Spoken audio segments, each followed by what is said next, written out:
Welcome back to another DMV Autocross Podcast. I'm your host, Brian Garfield, along with Dustin Grubbs. Guess what we're talking about this week? Is it tires? It's tires, and it's the one subject that a lot of people have been wanting to talk about this year, the beginning of this year, before the season starts, so they know what to buy. We're also going to talk to Daniel McFarland about setting up SoloStorm for the first time. And so let's just go ahead and jump right into the tire thing. We're going to be talking about the Falken RT660 and the 660 Plus, the Vitor P1, the Yokohama A052, the Nankang CRS, and the Bridgestone RE71 RS. So we've got Danny with us this week, along with another guest, Greg Pollock. Let's jump right in and talk about these tires. So welcome, Danny and Greg. Thanks for helping us out on this. Thanks for having us. Thanks for having Greg. So we're going to start with the Falken Zenith 660. We know there's the 660 now and the 660 Plus that just came out. My understanding, first of all, with the Falken is, hey, it's the cheapest one out there. It's a bargain.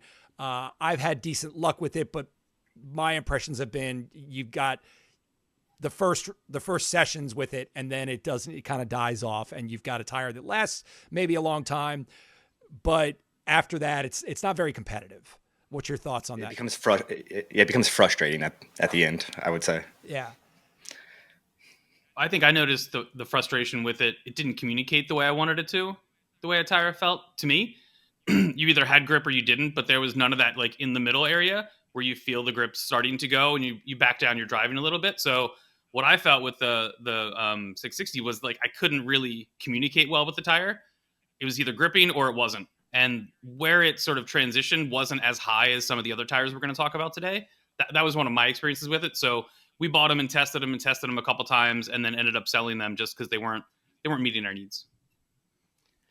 Well, my experience is a little bit different. I bought it and after one heat cycled, the tire actually was pretty good. It was pretty fast. And then it still had plenty of tread left. And it seems like when it gets into about 3/4 or a half tread left, and then the pace just fell off. So what happened was I thought that it was my driving wasn't doing very good, right? I kept on thinking, what's wrong with me? What's wrong with me? And then I put a different kind of tire on it, and then it was fine. So I think that the pricing of the Falken, I mean, anyway, from my experience, is it seems inexpensive. But since I only have half a life of a tire, it's the same price as everything else. So you're saying the competitive life is half because the tire lasts. That's right. Okay. Yeah, but it's got plenty of tread. I mean, if you want to run it, you can run it forever. Yeah. So it's a cheap tire, but because of the competitive life, technically you're not getting that bargain, is what you're referring to then, right? Yeah, because I mean, no, the useful life for me is not as much. Right. Maybe so I ended up giving it away with half tread left, and then people were getting the tires free or happy. Yeah. Right. But yeah, it's not as ideal. Yeah, I definitely experienced that. I ran them for the Pro Solo finale last year, a brand new set. And after the first set of runs, which is 4 runs, the rest of the weekend I kept getting slower, which is unusual because the course is getting cleaner and you're learning the courses better. And I was not getting any faster. So for me personally, it was literally that first session was good, and then they just started to fall off. And of course, sure, the life of them after that is okay, but I think you're right. The competitive life of that tire is just not great. Yeah, it's kind of weird because some tires that are really, really good and high and fancy, they have multiple compounds, so that inside tread is some compounds and outside tread is the other. But this one, I can't imagine being that price. They would put like a real fast compound on the outside and then it gets slow later. Who knows? With what Greg was saying, I mean, you were saying how they don't communicate with you by feel. Yep. I totally agree. The sidewall is a little soft on them. The 660 Plus, supposedly they're stiffening that. But as far as communication, one thing I think the Falken was better at than, say, a Bridgestone was communication audibly. Mm. So like they squeal a little bit more where the Bridgestone doesn't. But yeah, that's the only form of communication I could really get from them. Well, it's interesting. Yeah. So I just read literally, I think last night, some info on the 660 Plus. We're not expecting huge differences here because I think it's just a sidewall construction or just a construction thing, but not a compound thing. And the test that I saw says that, okay, maybe it's a little faster, but it's all about construction and I guess, and how the tire handles. Have you guys heard anything about that 660 Plus? That's what I've heard. That's what I've heard. I don't have any experience with it, but like my go-to is the Grassroots Motorsports test by Andy Hollis. Yeah. So, and I think that's what they were talking about was that test. There was a lap time or a maybe an autocross time improvement, but it's very minimal. But it sounds like you want the 660 plus over the 660 if you're going to run a Falcon. I think most people are either doing it for the bargain or they're doing it if it's the spec tire. So let's go ahead and move on to the Bridgestone. Okay, the RE71 RS. Personally, I ran Bridgestones in 2016, 2017, and I haven't touched them since. So I don't have any experience in this. So let's hear from you guys. What have you experienced with that Bridgestone? I run Bridgestones specifically on my STI. I like the Bridgestones on a car that's a little bit more camber limited, right? That's a little bit of a heavier car that's going to really push down on those sidewalls and need that stiffer sidewall. Warning, make sure your tire shop knows they're going to be mounting this tire, as I've had some challenges where some tire shops aren't ready for it. And some people have had challenges getting it on because of the stiffer sidewall. Danny's an expert. But I love the Bridgestone RE71 RS. I think it's a great tire. I think it doesn't have heat issues like some other tires have, so I don't feel the need to spray it all the time. I feel like it communicates really well with me. I think it can get really, really close to the Yoko on some cars, but I feel like the default for me is camber limited, heavier car, looking for that sidewall to give a little bit more resistance than another tire. Okay. And Dustin, I know you run them on a front wheel drive, so let's hear what you think of those. I run them on the front of my front wheel drive for the exact same reasons. Camber limited, great sidewall. It can handle me tossing, a nose heavy car around. And unlike what Greg said, I struggle a little bit more with heat on the front wheel drive end of them, just because they're doing double duty. But they're kind of my go-to for front wheel Danny, drive. you've obviously run them at some point. You've run everything. So what's your opinion on that RE71 RS? I think that if you want to buy one tire that you have to worry about that covers more conditions than anything else is probably the RE71 RS. Well, that's a pretty glowing endorsement right there. I mean, I mean, it lasts longer than AO52s, even though I think one of the things that people need to kind of constantly think about is the tires are your setup has everything to do with. I mean, your tire has everything to do with your car setup. Mm-hmm. Right. So there are certain cars that are set up for that. Certain cars are set up for, preferring so and so. But I think ultimate pace for autocross, in the cooler condition, which is what happened most of the time because you don't have a lot of heat.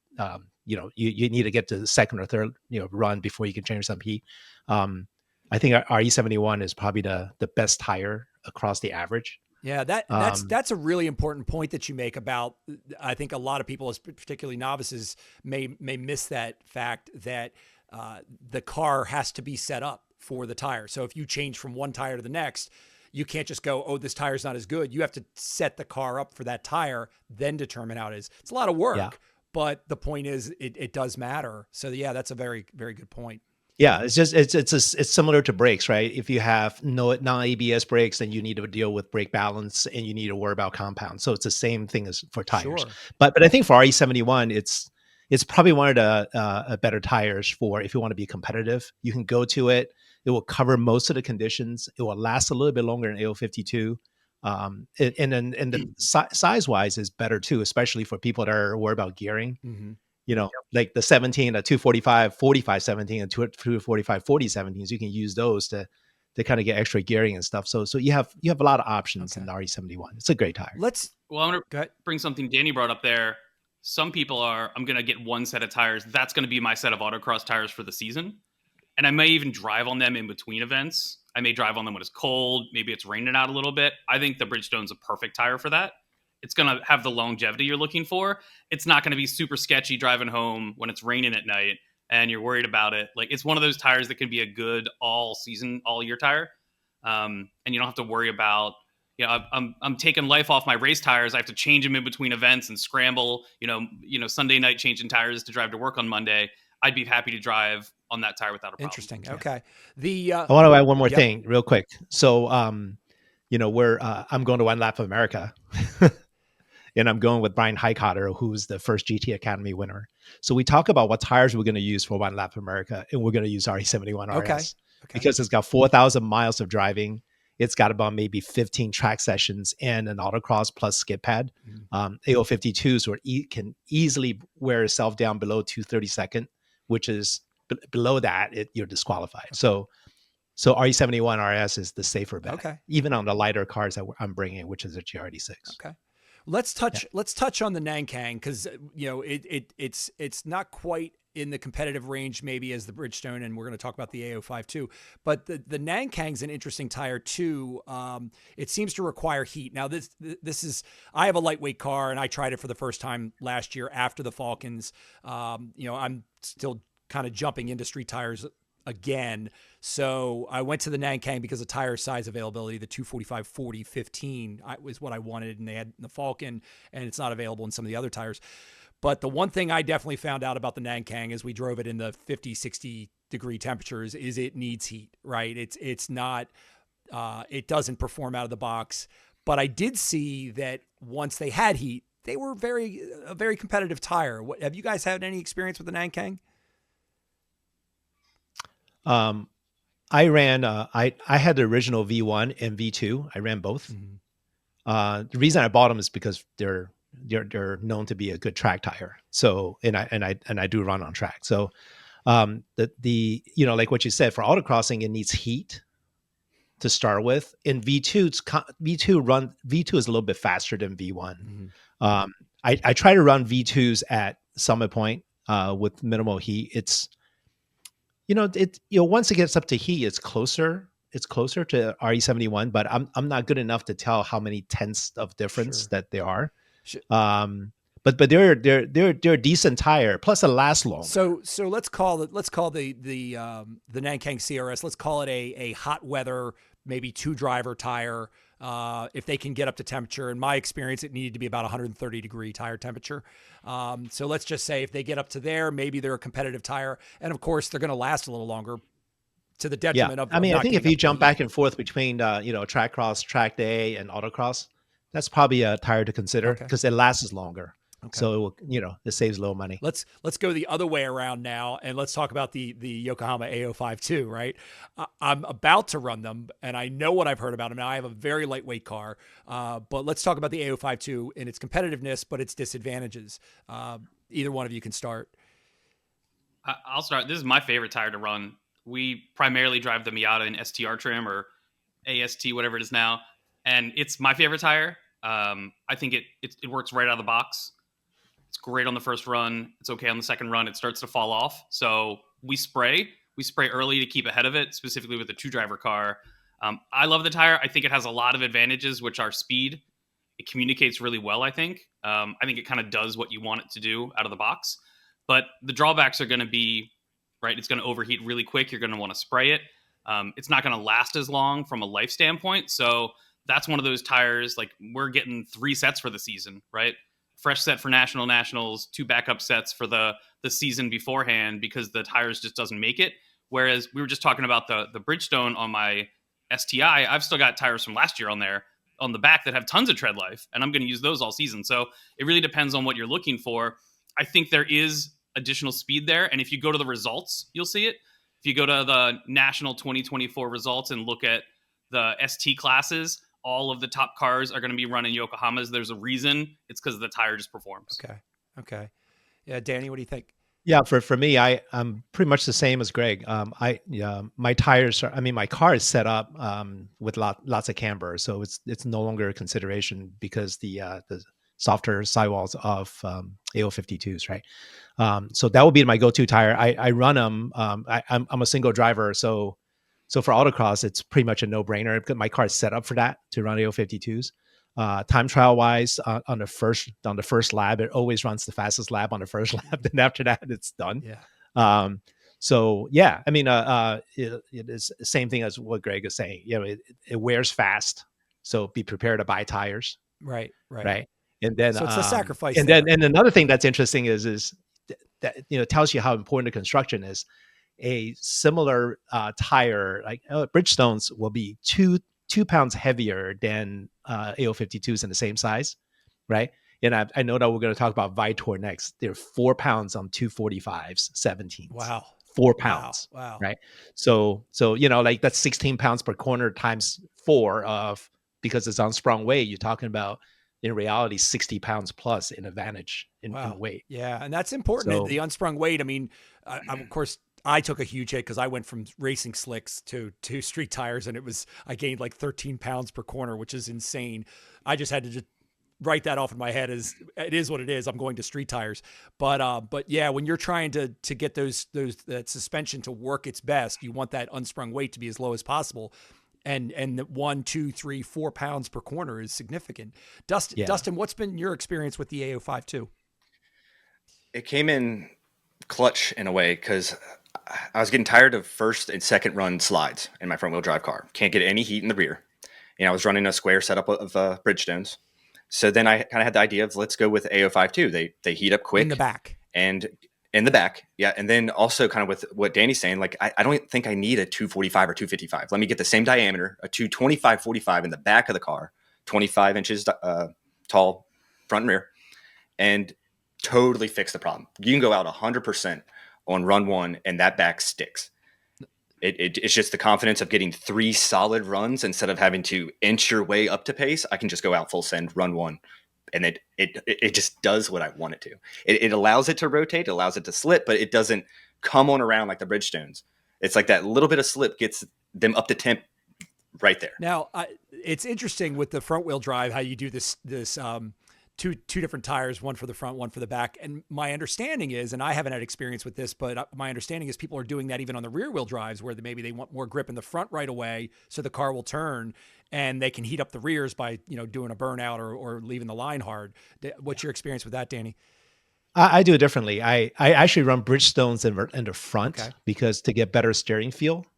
Okay. And then I run big AO52s on the back on my Porsche to get grip. Okay. So interesting. I do it opposite. So these are a little, I mean, I think the front wheel drive option to run different tires, it makes obvious sense where maybe the rear wheel drive, you're not necessarily going, oh, it's definitely this tire in the front and definitely this tire in the rear. If you're going to do that, you're kind of messing with stuff, which of course we'll talk to it in a little bit about contingency. You don't get contingency if you start running different tires front and rear, but that didn't matter for a whole lot recently.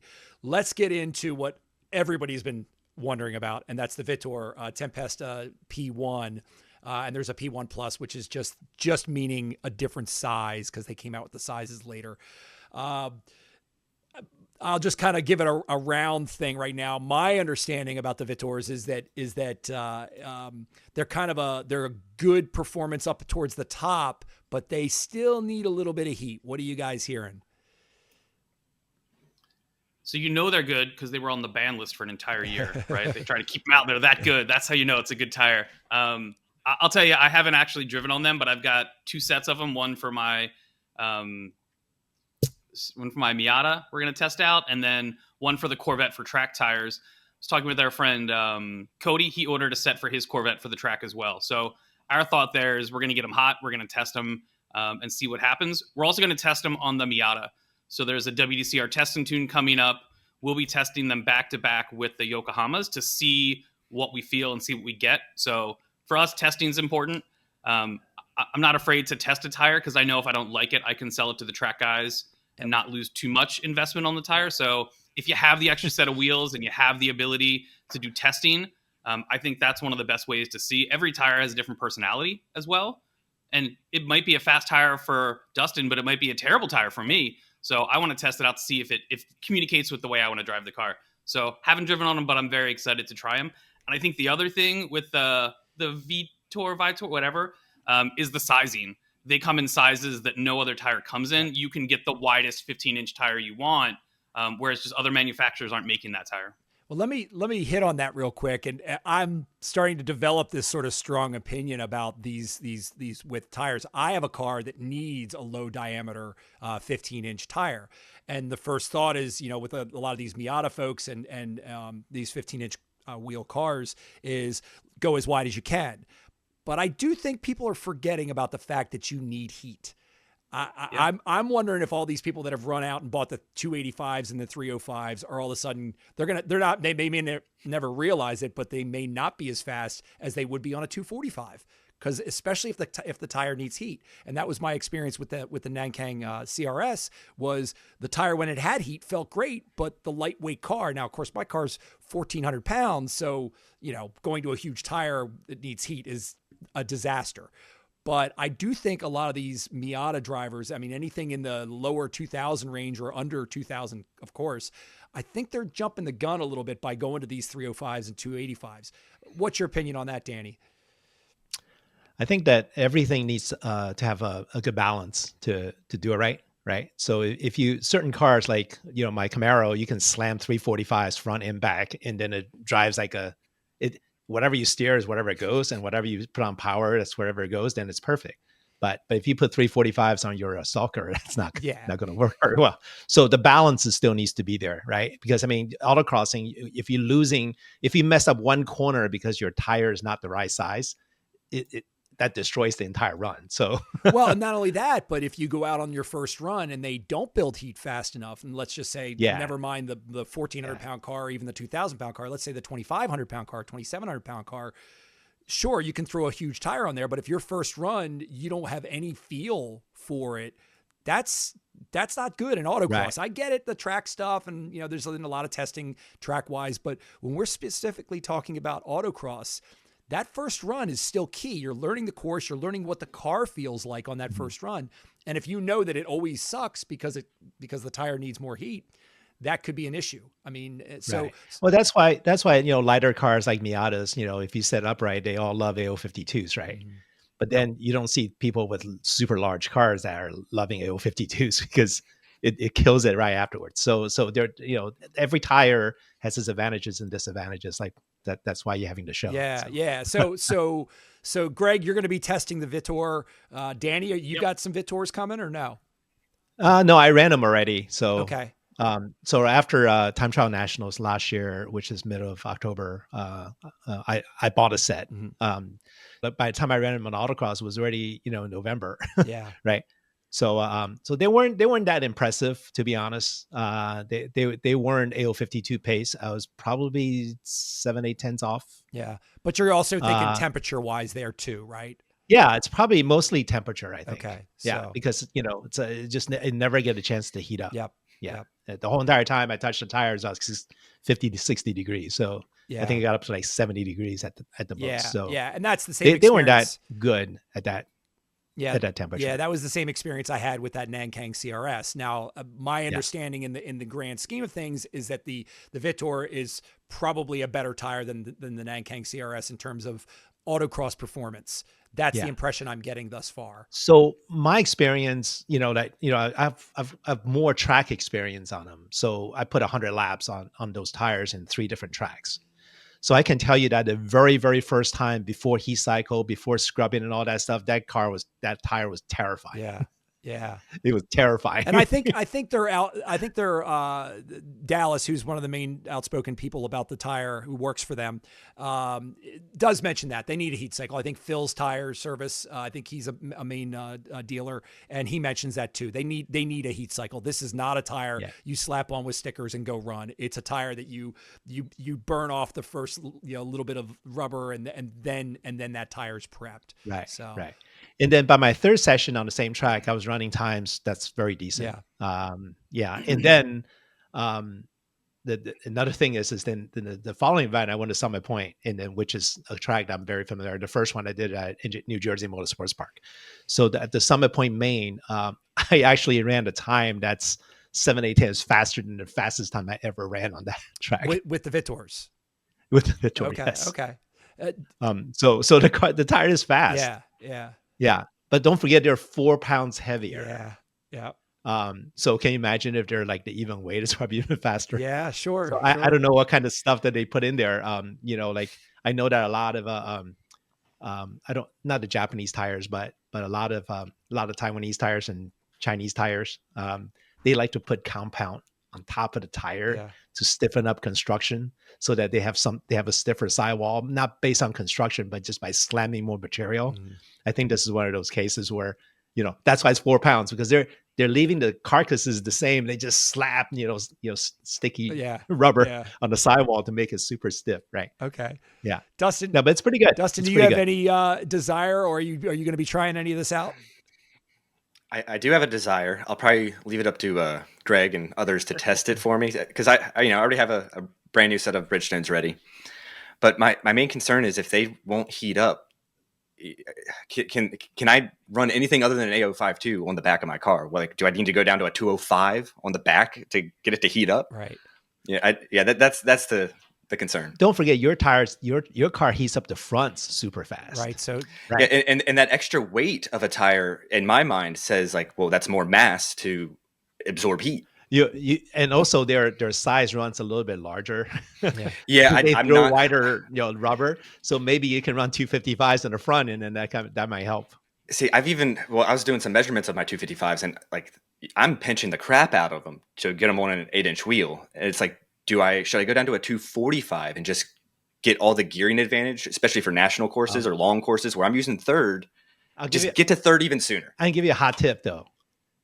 Even though it's really, really super thick, right? Mm-hmm. But I see the bead at around 30, 40 PSI. So it seats really this easy is not when you're mounting. This is not an RE71 that requires 100 PSI, right? Right. Yeah, this thing actually seats okay. So who cares? You can try. You can stuff it. I mean, it'll fit. Okay. Well, let's just touch on the encouragement of the company of Vittor to get you to run their tire, which is contingency. Now, this doesn't apply to everybody. This applies for national events. But it looks like, the trend in recent years has been just being the highest placing of that tire to get your money. And I guess Vittor is doing what, $200? For all classes, $200 product credit for first, $150 for second, $100 for third. You also get $200 if you are the top Vittor finisher. Okay. So first on Vittors, $400 product credit. Oh, interesting. Okay, I did not know that. Yeah, that's so for me, I'm going to the A052. It's a lightweight car. I got all the camber I want. It seems like it's the peak performance. Plus, I'll probably get better life out of the A052 than most people do, right? Because it's a lightweight car, and I'm probably still going to run a 225, 50, 15. But what's interesting about that is I'll be gauging my competition to see if I can squeeze out just running on a Vittor and still have a chance at winning. Now, I would rather run the A052 and win than run the Vittor and get second, but get money. So it's going to be that dance for me personally. Minimum of 5 in the class as well. Right. So just make sure you make class. You'll often see this where people are at the event. They're like, hey, you're in this class, but you should run this class so we can make a class. Right. And we'll cut you in on the deal. Right. This is a game that we play at national events where you're looking at who's in and who's out and how can you get one to make the contingency. But I agree, Brian. I'd rather win in the class than, be 5th place on the tire. Yeah. And get $200 coupon. Right. I mean, the money's good. And if you're worried about your budget and everything, sure. But if you're that fast, you're kind of, we all do this for the ego and the block of wood or the piece of plastic or whatever our trophy is. So I feel like most people are going to think like that. But, so we've hit a lot of the details on the main tires that are competitive, but Danny, you've run a tire that you feel like is a good bargain and stays relatively competitive and lasts a long time. What's that about? Yeah, the tires that I actually like, especially for beginners, and then you want a dedicated 200 treadwear tire would be a Kumo V730. Okay, they are extremely inexpensive if you look around. Yeah. I just to give you an example, for my Porsche tires, I run 275s in the front and 305 19s in the back. I actually bought a set for $1,000. Wow. Okay. When you really shop around, and place to look for are places like Simple Tire or whatever. Sometimes they just blow these tires out for no reason because so this is the V730. Why this tire instead of the Falcon? Number one, they last forever. Mm-hmm. They last forever. They're probably Falcon speed, not at the beginning, but as soon as Falcon fall off, and then the V730 will be faster.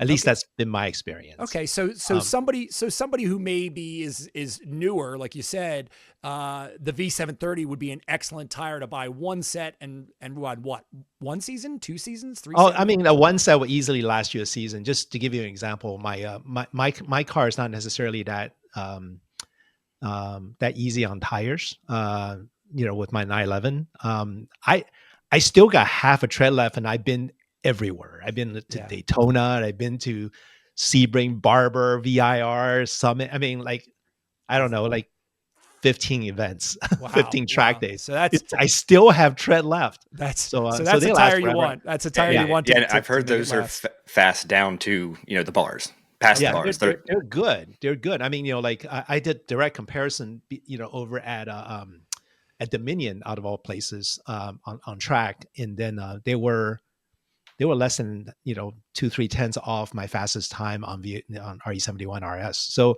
if you drive it for a while to generate some heat, it's fine. And then, but the beauty of it is it lasts a long time. And stays consistent across that Yeah. range. And it's cheap if you look around. Yeah, So okay. so that's something to consider if if you're not running at the top of the pack, right? You can easily spend, I would say less than $1,000 on 240, 17s. And then you probably end up spending over $2,500 on AO52s to get the same life of something that's less than 1,000. Wow. So And that's something to consider. And that's why you're recommending them to beginners, because they just stay Yes. so consistent for so long that you can work on yourself. Right. So that's Like for someone who loses tire. 2 tenths and they lose a race they're not happy about, that's not a tire for you. Right. Right. Right. Yeah. But if you show up and then just to enjoy and have a good time and you want to be competitive, and that's a good tire. Awesome. That's a great suggestion, Danny. Thank you for that. Yeah. Greg, let's do a sort of a recap here, if we can, of what we've talked about today. What are your thoughts? Sure. I think, to Danny's last point there, if you're showing up to the event and you really, really want to be competitive, all of these 200 treadwear tires are going to be phenomenal compared to the all-season tires your car came with, right? Sure. The only thing that actually touches the ground in racing is the tire. Super important to have a good tire.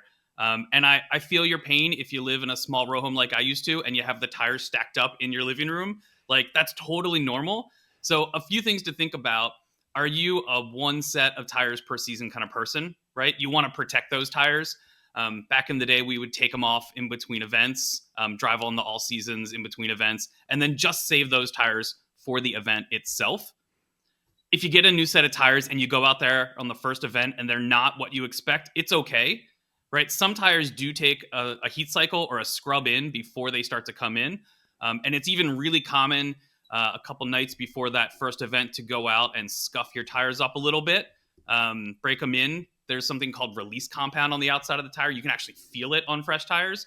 And what you don't want is your first run at that tire to be on the release compound with the sticker still on. It's not a Hoosier. It doesn't like that, right? You want to scuff the tire and you want to give it that heat cycle before you start making judgments about what that tire is going to do and how it's going to feel.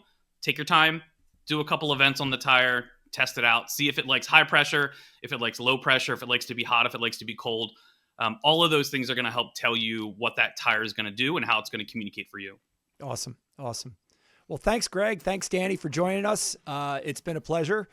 And Dustin, we now got Daniel McFarland. We're going to talk to him about setting up SoloStorm for the first time. Hey, Daniel, welcome back to the show. Thanks for having me.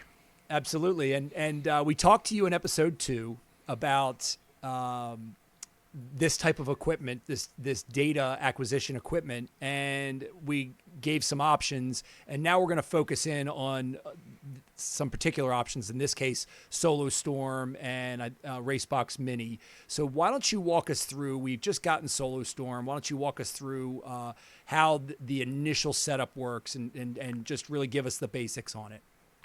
Sure. So the first thing you need to do is actually open it up. So we're going to open up SoloStorm here. The nice thing about SoloStorm is one of the newer updates within the last couple of years added a configuration wizard.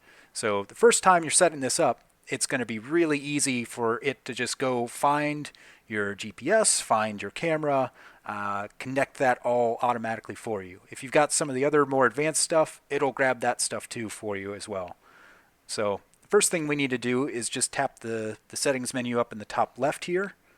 And then the setup wizard is this fourth option in the menu. So that brings up this kind of connect and configure your devices dialog. And it kind of lists a bunch of various GPSs. We've already grabbed that Racebox Mini. I have it sitting slightly outside, so hopefully it will actually connect and be good to go there. I also have a GoPro Hero 8. This says 10 plus. It seems to find my 8 just fine, so we should be okay there. So from here, it's kind of giving you a lot of information, but all you need to do is tap the start in the bottom right corner here. And then this goes through and should be able to find things pretty quickly. It's already found my GoPro. Hopefully it'll find the Racebox pretty quickly here as well. There it is. So we found the Racebox Mini as well. Hopefully it will say, all right, we found everything, we're done. Or it might just sit here for a little while longer. Seems like it's already found everything. If you do have a device that doesn't connect here automatically, you can tap the retry button and hopefully it will find it the second time. Otherwise, if it doesn't find it here, you may need to configure it manually, but that's a little beyond the scope of what we're doing just right here. So we're going to go ahead and click the configure button in the bottom right. And now we've got the list of next steps that we might want to do. You might want to calibrate the camera. It usually seems to be pretty accurate right out of the box, so I'm not sure that we need to do that right now. Manage driver profiles. So we will take a look at that because you probably don't want to be referred to as driver 1 for the rest of your life. And then that's pretty much everything that we would need to do here prior to going to an event. So let's go ahead and take care of that before we get too much further. So we're going to hit done down here in the bottom right. To manage the drivers, we're up in the settings menu in the top left, and then we hit the manage drivers, which is the third option there in the menu. So now we can see driver 1. I prefer my name rather than driver 1, so we're going to hit the 3 dots here and hit edit driver. Type in our name.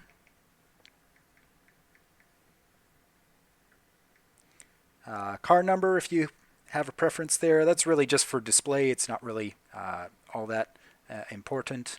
And the preferred color, if you're constantly comparing logs against someone else, it might be easy to see, hey, the marker that I've got is going to always be this color. It just kind of makes it easier for you to figure out, oh, that's obviously the line that I drove compared to when I'm always co-driving with Dustin. He's always the purple line down here. So I'm going to go ahead and hit save. That's pretty much it for what you need to do before an event. So we've got everything set up. We can run out to the local school to run around a test event if we wanted to. It's a little dark outside at the moment, so maybe we'll save that for when we can actually see everyone. So you're at an event now, and yes, you can name the events, right? So you can, yes, so you know which did what, to refer back to the data and stuff. You've got a way to track that. So why don't you show us that? Yeah, so that's going to be in the settings menu. You can do a configure event. That's the second option there. You can rename the event, so that's probably the most important way to say, hey, this is actually the thing that this data correlates to. We're going to call this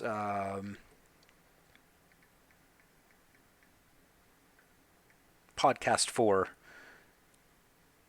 And you can do a couple of other things. If we have multiple courses at this Podcast 4 event, you can change the course location with this option here.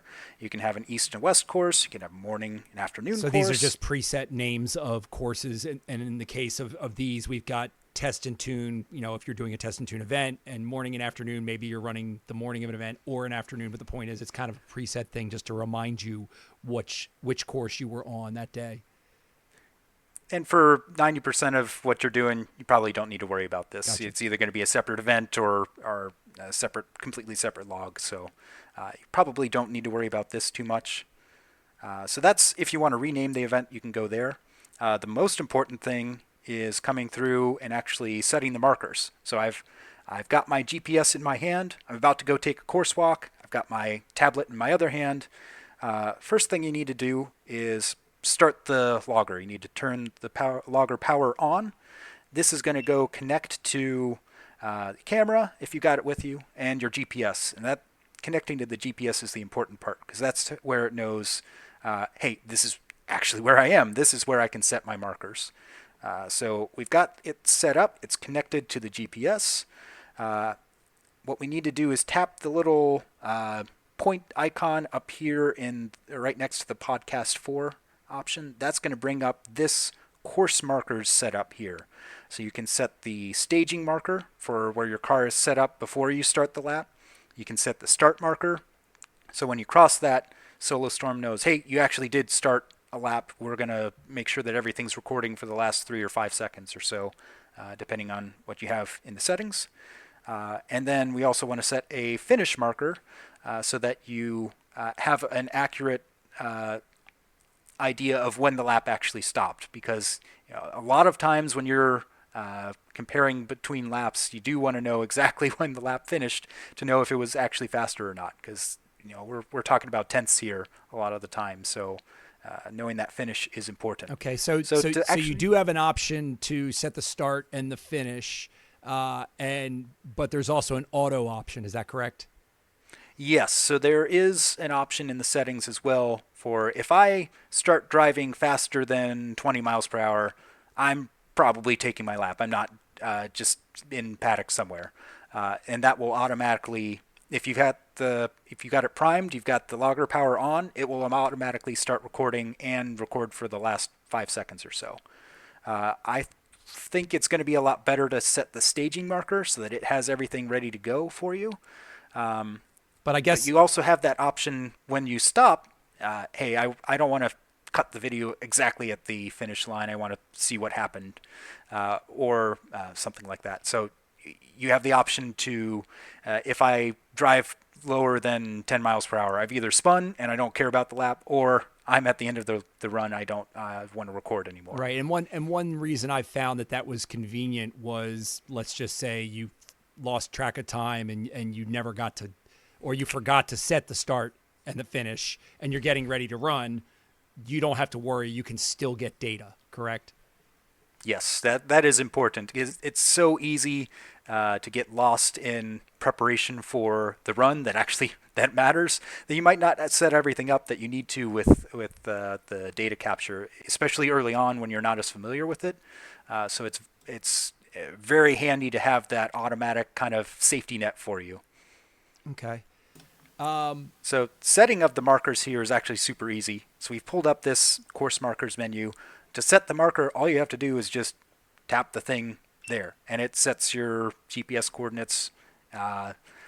My camera's right here with me, so it beeps because, hey, I'm at the staging marker right now. I got to turn on the camera. So that's pretty nice. I'm not going to move the GPS around, so I'm not going to set start and finish here right now.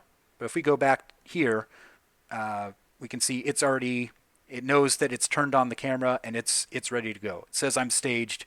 Kind of get that display there for feedback on what the logger is actually doing as well. And I've turned off the voice settings here, but the default is to have it say, "Hey, the logger's on. Hey, you're staged. Hey." So it actually talks to you then. It does talk to you, so you kind of get that audio feedback as well. Okay. All right, so we've got it set up. We're ready to go. Now, obviously, sitting in your office, we can't do a run, but you have some demonstration runs. You can show us what kind of data we're getting, right? Yeah. So after you've taken a run, you're back to grid. You can hit the analysis button up here in the top right. That's going to take you to the events that you've got. I do need to be a little bit become a little more familiar with this, but we did download some of the sample events here. So if I grab one of these, what you can do, you'll see the run numbers, estimated time between them. If you're the only one that's running, you don't have a co-driver, you should see runs 1, 2, and 3. So you would just tap one, tap a second one. You can select up to 5 or 6. If you've only got one run, then you're only going to open one. But here we actually have data that we can compare against each other. So you select each one, and then you hit the open in the bottom right, and that's going to take you over to this analysis screen that kind of gives you your time delta, which is super important, your speed trace, lateral Gs. It's got, if you've connected the camera and you have a GoPro, it will have recorded your low resolution video, already probably downloaded that by the time you get back to grid. And then almost most important of all is your GPS trace here in the middle. Great. Let's take a look at the run and see what it looks like. So we got video on the left, and we can watch them. And now these are two different people making a comparison, I guess, between their runs and what looks to be a C modified car. Correct. So this is at Nats in 2018, apparently. If you want to just play through the run, there's a little play icon up here towards the top right.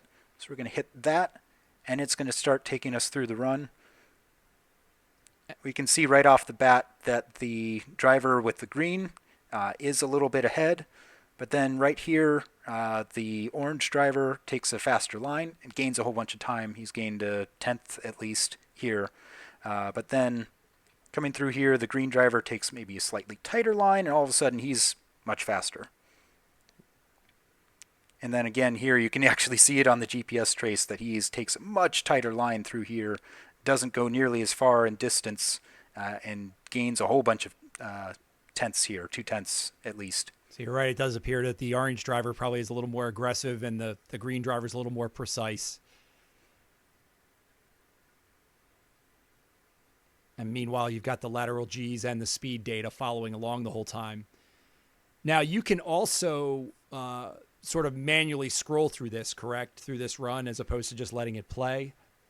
Yes. Okay. So if you grab through here, like in any of these traces here, you can't grab through the GPS coordinates. And I don't know if you can do it through the video, but you can go forwards, backwards. If you need to just replay a certain spot a couple of times, like going through this left-hand kink right here. And I believe you can just drag it zoom. back If and I forth. recall, you can zoom there, right, on the course. Is there a way you can sync the runs? Say I made a mistake in one of my runs, and it's like I just want to know right after that mistake, how did I do? Can I resync them? Yeah, so that's one of the nice things about SoloStorm is you can come in here and at any point you can tap on one of the arrows to kind of align the logs. So like right here, we've got we can see that the green driver took a much tighter line and ended up gaining a whole bunch of time through here. So we can see right here they're kind of even. As they come through here, this green arrow gets a huge 2 tenths lead on the orange driver.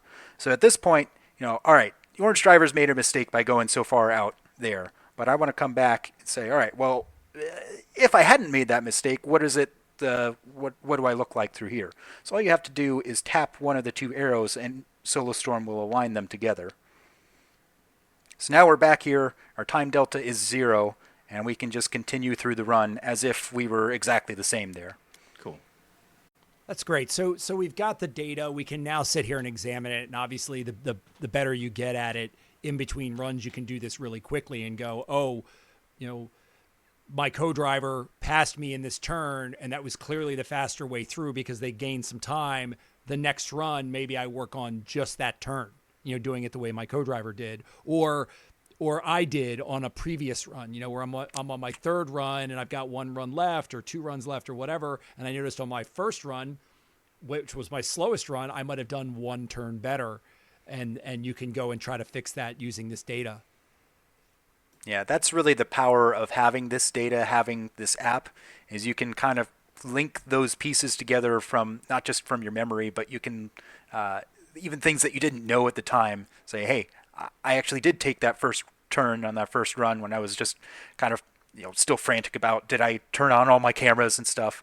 You have everything recorded right here, and you can apply that knowledge later. So that's like the power of having all this together is you can still learn from that even when you weren't fully present in what you were doing at that time. That's excellent. I mean, this is really good stuff, and maybe we can get into the the more complicated uses of this later on, but this is a great start for us and the viewers that haven't used SoloStorm before. So thank you very much for that, Daniel. This is great. And Dustin, you know, we've got our information now to go out there and be faster drivers than we were prior. So this is good. Hope so. Yeah. Thanks again, Daniel and Dustin. Thanks for joining me on this week, and we'll see you guys on the next one. Sounds good. Thanks for having me. See you.